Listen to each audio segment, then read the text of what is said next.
Hey there, happy Easter. Welcome to day 110 of our Be a Better You annual challenge. Today we are talking about kindness, 100% responsibility, and how they impact our relationships. I love this topic. It's kind of hard to combine topics, but there's so many different topics that we want to talk about every single area of the life framework. Sometimes I have to double them up. So the next couple of days, we're going to double and triple up a couple of topics. And today's is kindness and 100% responsibility. And to me, I can easily meld them together because I think we need both elements in our relationships. We want them to grow and deepen and thrive and be important to us. Now, I think we should always be kind. I'm just going to put that out there. I agree with Gary Vee. Gary Vee's big thing is kindness. That's what his underlying message always is treat people the way you want to be treated, which how many times a year do I say that? Literally thousands. If you're not treating people the way you want to be treated, then are you really being kind? I catch myself being unkind sometimes. Don't like it. Usually beat myself up significantly over it. But sometimes we just feel inclined to comment when we should just, zip our little lip. So how does kindness impact our relationships? Well, it allows us to be ourselves in our relationships. It makes us feel more safe and secure. It allows the other person in the relationship to feel more safe and secure. If they know that you're going to respond with kindness, you're not going to be judging or criticizing and all the other negative things we've talked about so far this month. It allows us to build trust in our relationships. It allows us to foster an environment, again, of safety and security and knowing that the relationship is important to each of us, right? In our relationships, we're kind. In healthy relationships, we're kind. I'm going to put that out there right now. And it doesn't mean we're not unkind sometimes, because guess what? We all are. Sometimes we react when we should take a deep breath and respond because of what's going on inside of us, which is where 100% responsibility comes in. We need to own our actions, our feelings, our comments, our tone, our body language. Everything about us is 100% our responsibility. We get to choose how we're going to react, how we're going to feel, how we're going to respond, what we're going to think, what we're going to believe, what's important to us. You can say, oh, this is what's right and this is what's wrong, but that is just our beliefs because it's different for everybody, right? I mean, some things we hold in common, and those are the people that we're attracted to and we form relationships with. Some things we don't. Very seldom do two people agree on absolutely everything. Sometimes you agree on a bigger percentage of things than others, but there's always going to be conflicts. We talked about that a couple of days ago. There's going to be stuff that comes up. And if we handle them with kindness, I'm going to share 5 ways to improve and increase kindness and 100% responsibility in your relationships. But if we do that, if we choose to do those things, our relationships are going to be a positive impact on our life. If you've ever had a negative relationship in any way, shape, or form, in any area or aspect of your life, you know exactly what I'm thinking, and talking about. If you think back to that relationship, was there some unkindness in it? Was there somebody blaming or accusing or not taking 100% responsibility for their own actions and their own thoughts, their own feelings, and their own beliefs? It's easy to assess blame for others for how we feel, especially if we feel hurt or betrayed or in some way, shape, or form abused. It's easy to blame that on the other person. But guess what? We're the ones that stay there and put up with it and don't hold true to our boundaries and ourselves. And that's the absolute most important relationship in the whole wide world, is that we are kind and we take 100% responsibility to ourselves. So what are these 5 ways we can go about taking responsibility, 100% responsibility, not just 50%? I remember growing up, people are like, oh, relationships need to be 50-50. And I call BS on that. If you're only giving 50% and the other person's only giving 50%, you might have a okay relationship, but it's never going to be a good, growing, strong, great relationship because you're not giving all of yourself to the relationship. And relationships where we don't give all of ourselves are okay for certain situations. Social relationships, good grief. We can't give 100% of ourselves to all of our relationships and the different degrees of relationships. Social interactions, people that you see casually, are not 100% relationships necessarily, but our kids, our family, our parents, our significant others, those really ought to be closer to 100% than 50. So what are 5 ways to go about taking 100% responsibility and being kind. Number one, active listening and empathy. Of course, we want to practice active listening and empathy. Why? Because when we actively listen to somebody, when we are present, when we are 100% there, they know it and they feel it and they feel more inclined to be open and honest and share, and it increases trust in our relationships. Empathy is actually the heart of kindness, right?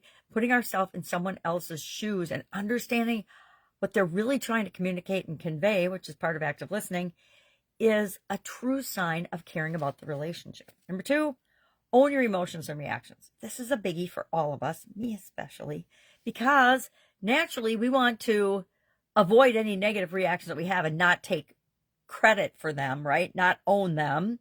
And any positive reactions we have or any positive emotions we have, we want to take 100% credit for them. Now, the truth is, we need to take credit and responsibility. To me, credit and 100% responsibility are the same thing. We need to own up to and take 100% responsibility for all of our emotions. The good, the bad, the ugly ones, yep, we got to own them too. If I'm feeling jealous or annoyed or angry or frustrated, frustration is a big one for me. I get frustrated when things don't work out, and this is my definition, which needs to change again, I notice. If I am feeling frustrated, if I'm letting myself choose to feel frustrated, and that's the really powerful way of dealing with negative emotions, is saying, why am I choosing to be upset about this?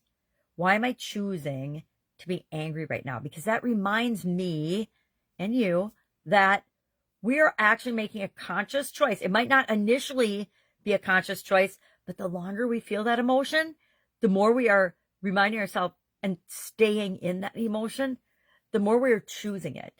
There's a difference between, if you trip and fall and hurt yourself, that initial feeling of pain and frustration and beating ourselves up because we're klutzy, that might be an automatic reaction, a learned reaction from past experiences. But the longer we sit and dwell in that feeling sorry for ourselves, the longer we're choosing it. And we can stop choosing it immediately. We have the power as human beings to do that. So we need to take responsibility for our emotions and our reactions, all of them. Even if the other person did something to really cause us harm and damage, our reaction to that is 100% ours. They don't own our reaction to it. That's when we cut off toxic people and toxic relationships, is we just say, we stand up for ourselves, being kind to ourselves, and we say no to them. Number three, lead with compassion and patience, right? I am working on this one with my granddaughters because and it's, again, here's where I need to own my own emotions. I'm afraid something could happen to them or they'll be hurt. Guess what? They're going to scrape their knees. They're going to get hurt. I can't prevent all of that. That's part of their learning experience. But I react out of my own fear, and that's something I need to own. That's actually a really good example of something I need to work on. But by showing compassion and being patient and just giving them a minute to figure it out themselves, they will almost always make exactly the same decision or do the right thing or the same thing that I would have wanted them to do anyway, right? If I just give them the space to learn and grow and figure it out for themselves. And that takes patience, which as a younger person, I was very, very impatient. I think as I get older, I get a little better, but I'm still not there yet, right? Everything in our life is a continually improving process. That's why we want to do something every day to just be better, a little bit better. By the end of the year, we're 365 ways a little bit better, and all that adds up to make a huge impact on us, those around us, and therefore on the world. Number four, communicate with honesty and integrity. People know if you're full of it, right? People know if you are not being true to yourself, because our body language always shows, our eyes show, our facial expressions show. Are we communicating and being honest with somebody? And those relationships that are important to us deserve our honesty and our approach of taking responsibility for whether we aren't honest or not, right? We all make mistakes, but if we take responsibility for our mistakes, that proves that the relationship is important to us. I mean, speaking our truth, even if it's something somebody doesn't want to hear, because our truth is our truth. It doesn't have to be their truth, but it's true for us. Each of us, and this is really something I learned as I got older, we all have our own little definition and our own version of reality. What's real to you is absolutely 100% true and real for you. What's real for me is absolutely 100% true and real for me. But guess what?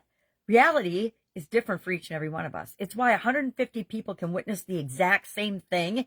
And if you were to depose all of them, you would get 150 slightly different versions of whatever the event was.